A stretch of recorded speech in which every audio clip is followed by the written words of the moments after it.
SMA Negeri 1 Pangeti kelas 12 MIA kelompok 3. Pada kesempatan kali ini kami akan membahas tentang kimia unsur, mempelajari mengenai pemurnian unsur dari senyawanya dan pembuatan senyawa, meliputi golongan 1A, golongan 2A, golongan 7A, golongan 8A, aluminium, nitrogen, dan senyawa belerang, dan senyawanya silikon, besi, dan baja, krom, dan tembaga. Sebelum kami lanjut ke dalam membahas materi kimia, kami akan memperkenalkan diri. Saya Yenita Rambutan Bangun. Saya Jessica Moralampu. Saya Sneha Mekara. Saya Sneha Mekara. Tetapi pada video kali ini kami membahas lebih dalam mengenai nitrogen dan senyawa. Yang pertama, pengertian dari nitrogen. Nitrogen adalah unsur kimia yang memiliki lambang N dan nomor atom 7. Nitrogen merupakan gas tak berwarna, tak berbau, tak berasa. Nitrogen juga memiliki unsur yang paling melimpah di atmosfer bumi, mencapai 78%. Dalam tabel periodik unsur, posisi nitrogen berada di periode dan pada golongan 5A. Yang kedua, nitrogen memiliki beberapa sifat diantaranya. 1. Nitrogen memiliki konsentrasi atom 7 elektron dan 7 proton. 2. Nitrogen memiliki titik didih 196 derajat Celcius dan titik beku 210 derajat Celcius. Ketiga, nitrogen bersifat inert atau tidak reaktif. Yang ketiga, nitrogen memiliki banyak fungsi dan manfaat, diantaranya yang pertama, nitrogen merupakan unsur hara utama bagi pertumbuhan tanaman. Yang kedua, nitrogen merupakan komponen utama dalam pupuk. Yang ketiga, nitrogen merupakan bagian dari semua makhluk hidup. Yang keempat, nitrogen digunakan dalam kegiatan industri seperti bahan campuran pembuatan minyak. Yang kelima, nitrogen digunakan sebagai bahan pengawet makanan. Yang keenam, nitrogen digunakan dalam campuran bahan pelapis stainless steel atau baja ringan. Yang keempat, proses pembuatan nitrogen. Pembuatan nitrogen dapat dilakukan dengan beberapa macam cara, diantaranya adalah dengan sistem adsorber atau penyerapan dengan bantuan bahan atau senyawa khusus. Yang kedua, sistem destilasi atau pada suhu tertentu.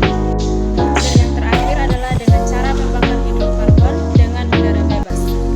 Berikut ini adalah beberapa contoh nitrogen dalam kehidupan sehari-hari, antara lain pupuk, bahan peledak, industri, dan pewarna obat-obatan. Dalam kehidupan sehari-hari, nitrogen digunakan dalam berbagai produk dan proses, diantaranya 1. Pupuk urea CH4, N2O, dan amonium nitrat.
atau salah kata kami